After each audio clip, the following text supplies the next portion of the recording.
नमस्कार, आप देख रहे हैं सीएनबीसी आवाज। मैं हूं मनीषा गुप्ता और बात आज यहां पर सोने चांदी की करेंगे, जहां पर ये साल ऐसा है जहां पर हमने सोने और चांदी दोनों में ऑल टाइम हाइज बनते हुए देखे हैं, लेकिन उसके बावजूद डिमांड में कोई खासी गिरावट नहीं आई है। बाजार, अंतर्राष्ट्रीय बाजारों में जियोपॉलिटिकल कंसर्न्स देख रहा है। साथ ही साथ जिस तरह की सेंट्रल बैंक बाइंग हमने सोने में आते हुए देखी, वो शायद एक तीसरा ऐसा साल रह सकता है जब हम नियर रिकॉर्ड हाइज होंगे।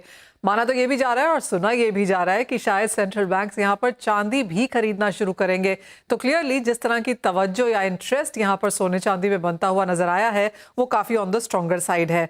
साथ ही अगर डिजिटल ईटीएफ बॉन्ड बाइंग देखें तो यहाँ पर भी सोने और चांदी दोनों ने काफी स्ट्रॉन्ग नंबर्स बनाते हुए नजर आए हैं।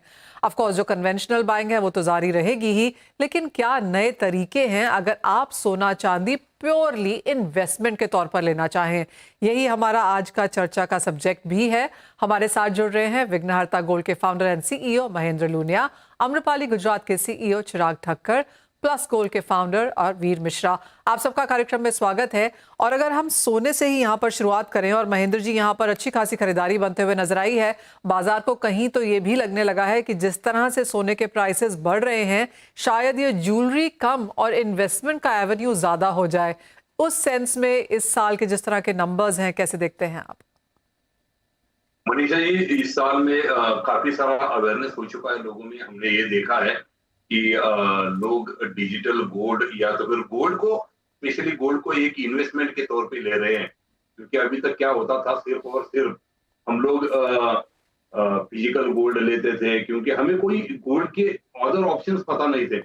और क्योंकि आप जैसे चैनल्स है या तो फिर मीडिया है जिन्होंने डिजिटल गोल्ड में काफी सारा काम शुरू किया और लोगों को बताना शुरू किया कि गोल्ड में ये भी एक ऑप्शन हो सकता है जहां पर आपको इन्वेस्टमेंट कर सकते हो। साथ में वहां पर उनकी काफी सारी बचत भी होती है। जैसे अगर आप देखो, जीएसटी की रकम उनको बचाई जा सकती है। उसके बाद बेचते वक्त का रेट भी अलग मिल जाता है, यानी कि रेट टू रेट मिल जाता है। तो ये सभी चीजें लोगों ने अभी समझना परखना शुरू कर दिया है। उसके कारण क्या हो रहा है कि लोगों का अब एक नजरिया समझ में आ रहा है कि जो गोल्ड की लिक्विडिटी है, वो लिक्विडिटी फिजिकल गोल्ड के साथ साथ डिजिटल में भी बनी रहती है। उतना ही फास्ट उनका लिक्विडेट हो जाता है गोल्ड, उतने ही फास्ट पैसा मिल सकता है।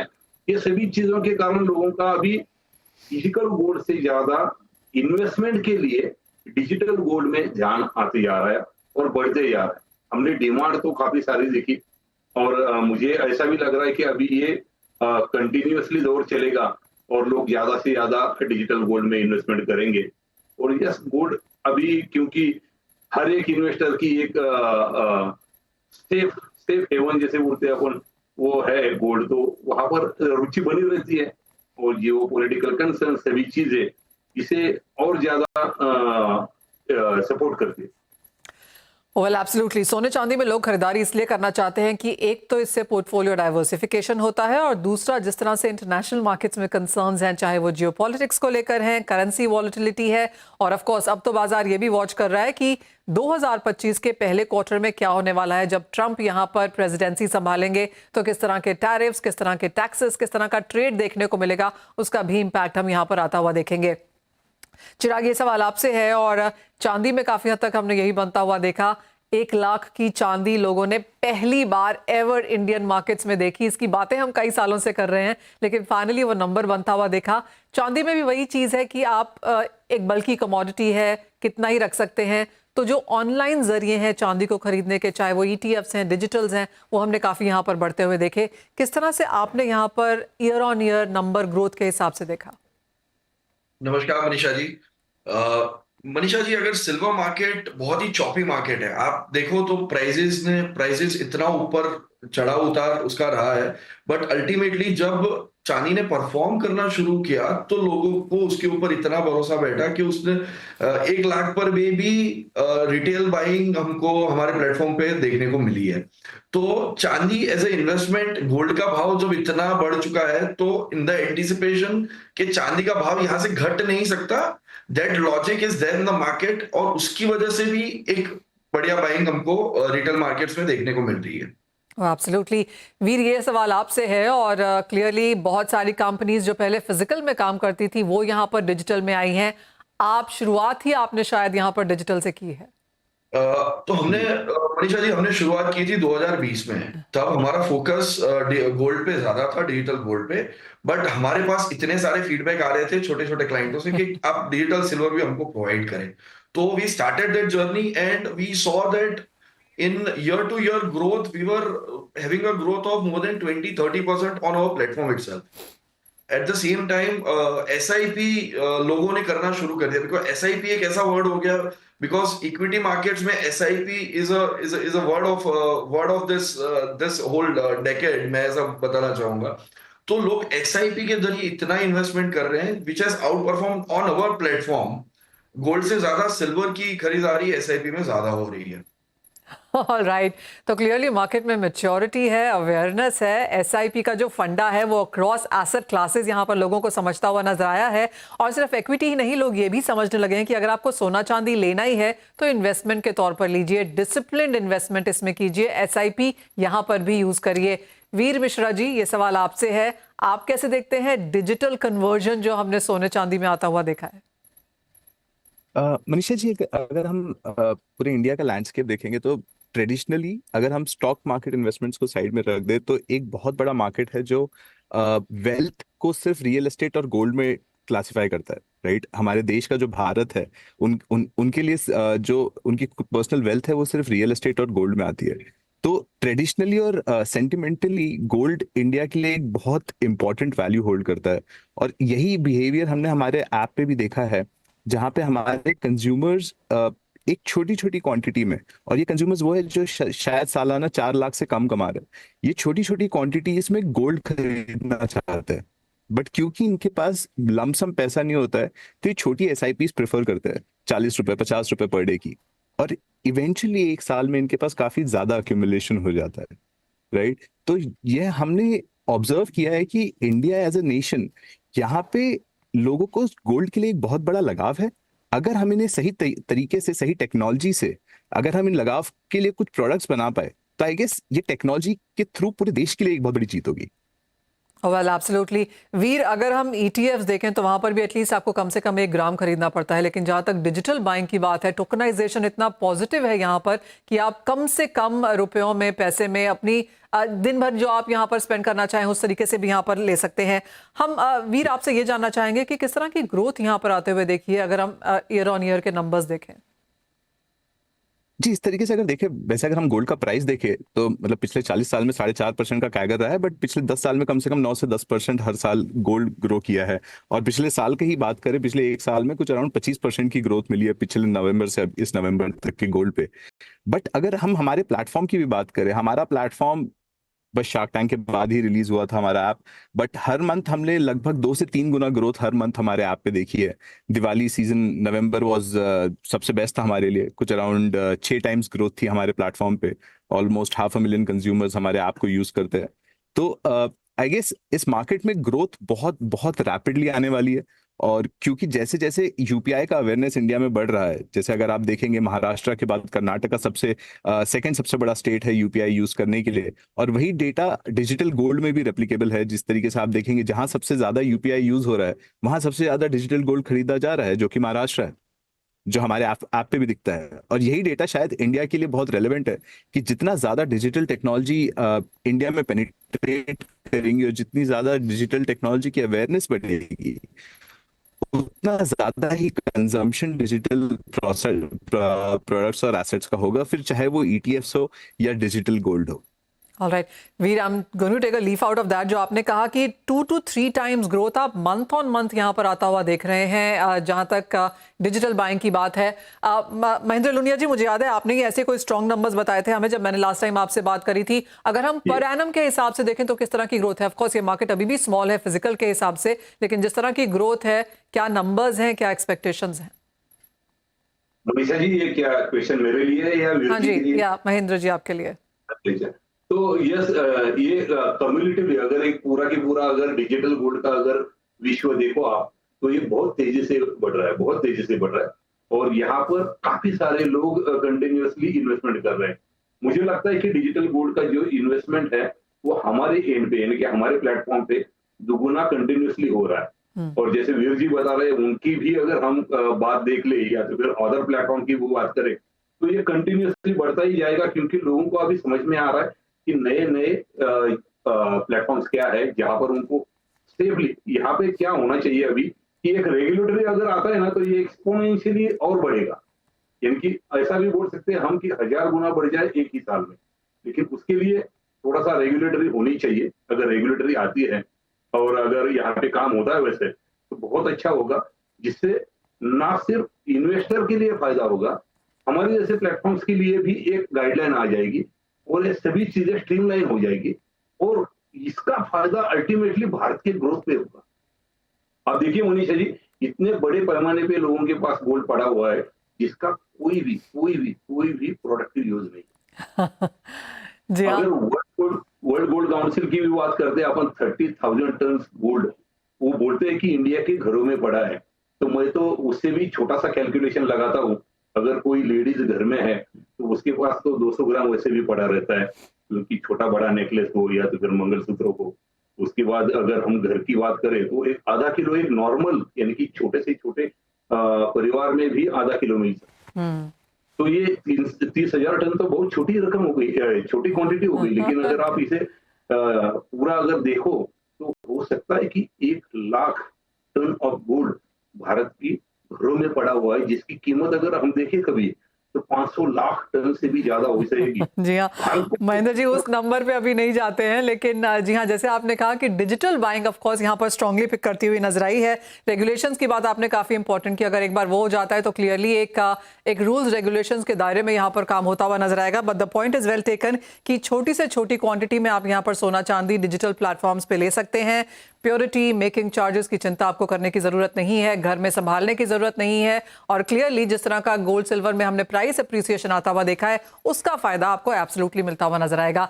लेकिन इसी के साथ एक छोटे से ब्रेक का भी समय है। जब लौटेंगे तो अपने एक्सपर्ट से जानेंगे कि 2025 को लेकर अब उनके यहाँ पर क्या प्लान्स हैं, किस तरह से अगर लोग इन्वेस्ट करना चाहें तो अपने सभी एक्सपर्ट से ये भी जानने की कोशिश करेंगे कि उनके ऐप्स किस नाम से कहाँ अवेलेबल हैं, कहाँ हम उनको पहुंच सकते हैं। लेकिन इस ब्रेक के बाद स्वागत है आपका, आप बने रहे हैं सीएनबीसी आवाज के साथ और हम आपको डिजिटल गोल्ड और सिल्वर लेने के यहाँ पर तरीके बता रहे हैं। और जैसे हमारे सभी एक्सपर्ट्स ने आपको बताया ही है कि अवेयरनेस, मैच्योरिटी, डिजिटली आपके हाथ में वो जो पावर है उसके थ्रू लोगों ने यहाँ पर इसका फायदा उठाना शुरू किया ही है। ना सिर्फ मेट्रोज में but tier 2, tier 3, tier 4 cities में भी हमने देखा है कि लोग प्राइस एग्नोस्टिक हो चुके हैं, समझते हैं कि कैसे चीजें लेनी है और यहाँ पर इन्वेस्टमेंट्स भी उसी हिसाब से होते हुए नजर आ रहे हैं। चिराग, ये सवाल आपसे है, आपसे सबसे पहले यही जानना चाहेंगे कि चांदी में किस तरह की ग्रोथ देखने को मिली है, क्या ये भी 2 टाइम्स 3 टाइम्स है? और अगर किसी को चांदी लेनी हो और आपके ऐप पे, आपके प्लेटफॉर्म पे लेनी हो तो कैसे ली जाए? चांदी का अगर ग्रोथ देखें मनीषा जी तो हमने एवरी ईयर 25 से 28% का ग्रोथ देखा है। At the same time SIP has been a very upfront move wherein people are so comfortable in putting money for investments. At the same time चांदी एक ऐसी कमोडिटी मनीषा जी जिसके अंदर अगर तुम्हें फिजिकल बड़ी क्वांटिटी बाय करनी है तो उसको स्टोर करने का एक बहुत बड़ा सा इशू है। बिकॉज अगर बड़ी मात्रा में अगर चांदी लेनी है, किसी को 5 किलो या 10 किलो चांदी लेनी है तो उसको लेके उसको स्टोर करना, उसको सेफ रखना, it is a headache for a investor. So if you see we have a physical option where in it is coming from a India good delivery refinery से वो स्टॉक आता है, और किसी को अगर उसकी डिलीवरी चाहिए, उसने जितना भी गोल्ड और सिल्वर एक्यूमुलेट किया है, it is so easy, it is just with 2 steps it will be easier for them to just get the delivery at their doorstep. चिराग, क्या है ऐप का नाम? अगर मैं यहाँ पर एप्पल ऐप पे जाऊं या फिर गूगल ऐप पे जाऊं तो किस ऐप में मुझे ये चांदी लेनी है आपसे? ये आपको दोनों ऐप में और वेब पे digitgold.com के जरिए आप ले सकते हो। ओके, अनदर थिंग, अगर मुझे फिजिकल में चाहिए तो मेरे पास कम से कम कितना एक्यूमुलेशन होना चाहिए चांदी का? You can start with minimum 1 gram. Okay, 1 ग्राम तक चांदी पहुंचने पर मैं उसकी फिजिकल डिलीवरी आपसे ले सकती हूँ, जो इंडिया गुड डिलीवरी के हिसाब से। 1 gram is for the gold and for the silver it is 10 grams. Okay, 1 ग्राम सोना और 10 ग्राम चांदी के लिहाज से। चिराग, 2025 के लिए अब क्या आउटलुक है? जिस तरह से मार्केट में अंडरस्टैंडिंग है, अवेयरनेस है, आपको क्या लगता है ये नंबर कितना बढ़ पाएगा? मनीषा जी, अगर सिर्फ ये साल की अगर मैं बात करूं तो जब भी चांदी का भाव बढ़ता है तो उसके अंदर एक सेलिंग आ जाता है मार्केट में, जो एक इन्वेस्टर का जो सेलिंग होता है कि भाई इतना भाव बढ़ गया, मेरे को एग्जिट करना है ये इन्वेस्टमेंट से। तो हमने ये जो भाव बढ़ोतरी हुई है उसके अंदर हमने ये ओवर द ग्राउंड जो मार्केट में सेलिंग आती है वो सेलिंग हमने नहीं देखी है। तो उसका ये बिल्कुल ये मतलब है कि जिन लोगों ने चांदी खरीदी है उनको बेचने का, ये भाव पे बेचने का, बिल्कुल एग्जिट करने का मन नहीं है। तो Okay. ये दर्शाता है कि नेक्स्ट ईयर भी हम यहाँ पे मिनिमम 1,20,000 1,25,000 चांदी का भाव देख सकते हैं। ऑल राइट, तो रिडेम्पशंस बिल्कुल बाजार में नहीं आ रही, नए पार्टिसिपेंट्स जुड़ रहे हैं और जो है वो और भी खरीद रहे हैं, जिन्होंने खरीदा हुआ है वो होल्ड भी कर रहे हैं। तो ये ट्रेंड हमने फिलहाल यहाँ पर आता हुआ देखा है। वीर, अगर मुझे आपके प्लेटफॉर्म पे आके लेना है तो क्या मिनिमम इन्वेस्टमेंट है और आपके प्लेटफॉर्म का नाम कैसे है, अगर कोई आपको रीच आउट करना चाहे? जी, हमारा प्लेटफॉर्म plusgold.in वेब और iOS और एंड्रॉइड पे दोनों जगह अवेलेबल है। अगर आप एक एज अ कंज्यूमर हमारे ऐप को यूज करना चाहते हैं तो मिनिमम आप 10 रुपए से अपनी सेविंग्स जर्नी स्टार्ट कर सकते हैं गोल्ड में। हम एनकरेज जरूर करते हैं कि आप 50 रुपए की मिनिमम सेविंग करिए, क्योंकि एक साल में एक अच्छा अमाउंट आपके पास एक्यूमुलेट हो जाएगा इन टर्म्स ऑफ गोल्ड। अगर एज अ कंज्यूमर आपको रिडीम करना है तो हमारे प्लेटफॉर्म पे आपको 3 तरीके के ऑप्शन मिलते हैं। एक होता है कॉइन, एक होता है कैश और तीसरा होता है ज्वेलरी, जिसमें हमारे पास हमारे 150 ज्वेलर पार्टनर्स है, 150 ब्रांड्स है जो हमारे पार्टनर्स है, जहाँ पे आप कभी भी जाके हमारा ऐप दिखा के ज्वेलरी में रिडीम कर सकते हैं अपनी सेविंग्स, या हमारे ऐप से ही ज्वेलरी डायरेक्टली अपने घर पे बुला सकते हैं जो हमारे ब्रांड की होती है, राइट। तो एज अ कंज्यूमर आपको तीनों केस में बेनिफिट मिलता है और तीनों केस में आपको डिस्काउंट्स भी मिलते हैं। लाइक कॉइन पे फ्री डिलीवरी होती है, कैश आपको इंस्टेंट मिलता है और ज्वेलरी पे आपको 10% डिस्काउंट होता है। Okay, I like the work discounts here. Okay, Mahendra ji, आप बताइए आप कैसे करते हैं ये काम? और मिनिमम जैसे वीर हमें बता रहे हैं कि 10 रुपए से भी होता है, बट या 10 रुपए बहुत कम है। 50-100 रुपए से लोग शुरुआत करें तो एक अच्छा है कि यहाँ पर एक्यूमुलेशन कर सकते हैं, लेकिन आपके थ्रू यहाँ पर काम किया जाए तो कैसा है? मनीषा जी, चिराग जी और वीर जी से भी हमारा टोटली डिफरेंट हो जाता है कि उन्होंने बहुत छोटी अमाउंट में काम करना शुरू किया है, लेकिन हम लोग कम से कम 10 ग्राम से शुरू करते हैं Okay. और सिर्फ गोल्ड में काम करते हैं। ओके, लेकिन हमने ऐसा प्रोडक्ट लेके आए हैं कि आपको पूरा पैसा नहीं देना है वहां पे, मात्र 100 रुपया पर ग्राम के हिसाब से आप बुकिंग की अमाउंट दे सकते हो।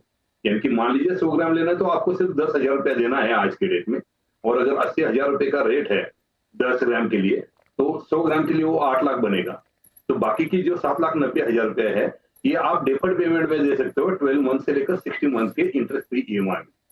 तो जब कस्टमर विघ्नहर्ता गोल्ड के साथ काम करता है तो उसे प्राइस लॉक फैसिलिटी मिलती है, 0 इंटरेस्ट दे सकता है वो, पॉकेट फ्रेंडली EMI होते हैं अप टू 60 मंथ, तो प्योरिटी हम 995 में करते हैं, और मैच्योरिटी का कन्वीनियंस ऐसे देते हैं कि पूरे अक्रॉस द इंडिया आप जो भी ज्वेलर जिनके साथ भी पहले से डील कर रहे हो वही पर से ही आपको उस गोल्ड की डिलीवरी हो जाएगी, ये हम कन्वीनियंस देते हैं। ओके, तो ये इस प्रकार से विघ्नहर्ता गोल्ड के साथ काम कर सकते हैं। विघ्नहर्ता गोल्ड की साइट है vgold.co.in, ओके, और वहीं पे हमारा वेब ऐप है जो आप डाउनलोड करके वहां पर से काम कर सकते हो। ओके। तो क्लियरली एक और चीज़ आपको याद दिला दें कि ये 24/7 मार्केट होती है। यूजुअली आपके फ़ोन पर ऐप डाउनलोड कर आप कभी भी कहीं पर भी डिजिटल गोल्ड एंड सिल्वर खरीद सकते हैं। ऑफ कोर्स डिफरेंट ऐप्स के उनके अपने अपने क्लॉजेज हैं, अपने अपने उनके रूल्स हैं, जिनको आपको ध्यान से पढ़कर उनको फॉलो भी करना चाहिए। मेरा एक लास्ट राउंड ऑफ क्वेश्चनिंग है आप तीनों से, और ये रेगुलेशंस को लेकर है, क्योंकि ये अगला सवाल यहाँ पर व्यूअर्स पूछेंगे ही कि किसके तहत ये आता है। तो महेंद्र जी, आपने भी कहा, वीर जी ने भी कहा कि आगे जाकर एक बेटर रूल्स एंड रेगुलेशंस अगर आ जाए तो बेहतर होगा, लेकिन आपकी समझिए 2025 में अगर बजट से आपकी कोई मांग होगी एज अ डिजिटल प्लेटफॉर्म तो वो क्या है? डिजिटल प्लेटफॉर्म बजट से हमारी मांग ये रहेगी कि एक अच्छा सा एक रेगुलेशन आ जाए डिजिटल गोल्ड के लिए स्पेसिफिकली, क्योंकि अभी अगर आप देखते हो तो ज्वेलर्स मात्र 300 रुपए का एक शॉकेट का लाइसेंस लेके लगा के वो काम कर सकता है। कंपनीज अम्रपाली हो या वीर सर की हो, हम लोग ROC रजिस्टर्ड कंपनीज बना के MOU के साथ काम कर रहे हैं फिलहाल। हमारे लिए वैसे कोई गाइडलाइंस नहीं है, लेकिन हम ये चाहेंगे कि अगर ऐसी कोई गाइडलाइन आती है जहां पर से कि किसी के साथ आप एक एसोसिएट हो जाइए, आप एज अ ट्रस्टी कंपनी वगैरह, और वहां पर से अगर काम करते हो और उसे अगर रजिस्ट्रेशन में आता है तो वो बहुत अच्छा है। ठीक है, तो रूल्स एंड रेगुलेशंस होने चाहिए। वीर, आप भी यही कहेंगे कि सरकार इन सम सेंस यहाँ पर एक बेसिक ही सही KYC या कोई रूल्स लेकर आए? जी, मुझे लगता है जैसे मतलब गवर्नमेंट का इस एंगल पे बहुत हमेशा से थॉट प्रोसेस रहा है। जैसे 2014 में banning of unlawful deposit act आया था, राइट, जो ज्वेलर के पास डिपॉजिट्स होती थी उनको रेगुलेट करने के लिए। आई थिंक डिजिटल गोल्ड पे भी रेगुलेशन आना बहुत नेसेसरी है, क्योंकि जो वॉल्यूम यहाँ पे रोटेट हो रही है इट्स जनरेट हो वेरी रही है। लार्ज। और जो सबसे बेसिक चीज जो रेगुलेट होगी, जो मुझे लगता है अपार्ट फ्रॉम केवाईसी, वो या तो वॉल्टिंग होगी या तो ट्रस्टी का पार्ट होगा। जिस तरीके से ईटीएफ्स में वॉल्टर्स बैंक होते हैं और कस्टोडियन भी बैंक होते हैं, उसी तरीके से यहाँ पे लाइसेंस्ड वॉल्टर्स और licensed custodians I guess government लाना चाहेगी। पिछले बजट में भी मेरा एक्सपेक्टेशन वही था, मैंने वही पब्लिकली बोला था, बट आई गेस उस चीज पे अभी तक के कुछ हुआ नहीं है। But I am still hoping कि नेक्स्ट बजट में इसमें हो शायद ये हो जाएगा। जाए। Alright, I have last 20 seconds. Chirag, आप कुछ ऐड करना चाहेंगे? So yes, obviously the regulator should be there. We welcome the move. At the same time, अगर आप देखें तो एक सेल्फ रेगुलेशन की तरफ हमारा प्लेटफॉर्म तो जा रहा है। अगर आज की तारीख में अगर कोई क्लाइंट को अगर देखना है कि कौन से वॉल्ट में मेरा सोना पड़ा है, it is at a SEBI regulated vault. अगर उसको जाके अगर चेक करना है उसका सोना, तो बिल्कुल जाके अपॉइंटमेंट लेके देख जाके सकते चेक हैं। कर सकता है। Okay. So it is more of we are getting self-aware, but a regulator is most welcome. It will be a very healthy market. So self regulations are in place, लेकिन जहां तक लाइसेंसिंग, कस्टोडियंस, वॉल्ट्स की बात है, अगर उसके ऊपर कुछ नॉर्म्स आ जाते हैं तो ऑफ कोर्स एक एश्योरेंस बाजार में और भी आएगी। Gentleman, thank you so much हमारे साथ आज यहां पर जुड़ने के लिए और डिजिटल गोल्ड के ऊपर बहुत डिटेल्ड में हमारे दर्शकों को समझाने के लिए। बल इसी के साथ इस कार्यक्रम में फिलहाल इतना ही समय है, लेकिन आप बने रहिए CNBC आवाज पर।